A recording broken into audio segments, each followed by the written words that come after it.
பெண் வந்து அந்த எலிசாவை வந்து எப்படி அழைத்தாளாம்? வருந்தி எதற்காக அழைத்தாள்?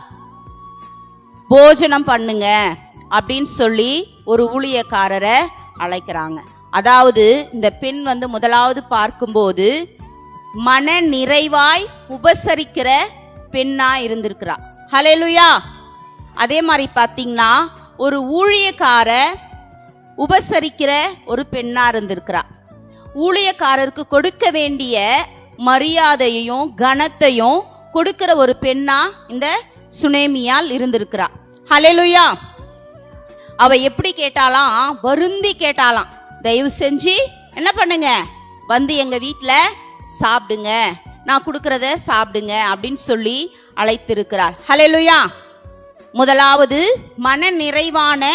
மன நிறைவாய் உபசரிக்கிற பெண்ணா இந்த கணம் பெருந்திய பெண் இருந்திருக்கிறா.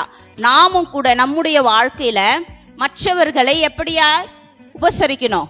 மன நிறைவோடு உபசரிக்கிறவர்களாய் நாம இருக்கணும். அப்படி இருக்கும்போது நம்மை கூட நம்முடைய குடும்பத்தார் வாழுகிற மற்ற ஜனங்கள் நம்மையும் என்ன சொல்லுவாங்க? ஒரு மரியாதைக்குரிய ஒரு பெண்ணா நம்ம என்ன பண்ணுவாங்க? பார்ப்பாங்க. ஹல்லேலூயா. அது மாத்திரம் இல்லாம இந்த சுனேமியாளுக்கு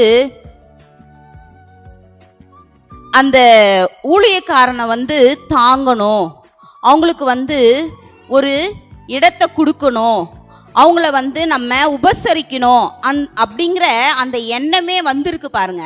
அதுவே எவ்வளோ ஒரு பெரிய விஷயம் இல்லை? ஆனால் நம்ம வந்து என்ன பண்ணுறோம்? நம்ம வீட்டுக்கு வந்தால் கூட எனக்கும் சேர்த்து தான் மெசேஜ். நம்ம வீட்டுக்கு யாருன்னா வந்தால் கூட நம்ம என்ன பண்ணுறதில்ல, ஒரு நேரத்தில் கவனிப்போம், ஒரு நேரத்தில் நம்ம என்ன பண்ணுறதில்ல, கவனிக்கிறதில்ல. என்னையே கூட நிறைய முறை பாஸ்டர் சொல்லுவார், ஏமா அவங்க நம்ம அவங்க வீட்டுக்கு போனால் அவங்க நம்மளை எவ்வளோ அன்பாக கவனிக்கிறாங்க, எவ்வளோ அன்பாக நம்மளை நேசிக்கிறாங்க, நமக்கு என்னெல்லாம் கொடுக்குறாங்க, நீ பாட்டுக்கு அமைதியாக நின்றுனே இருக்கிறியே, எதையாவது செய்யணும்ல, எதையாவது கொடுக்கணும்ல அப்படின்னு சொல்லி எனக்கு அடிக்கடி சொல்லிகிட்டே இருப்பார்.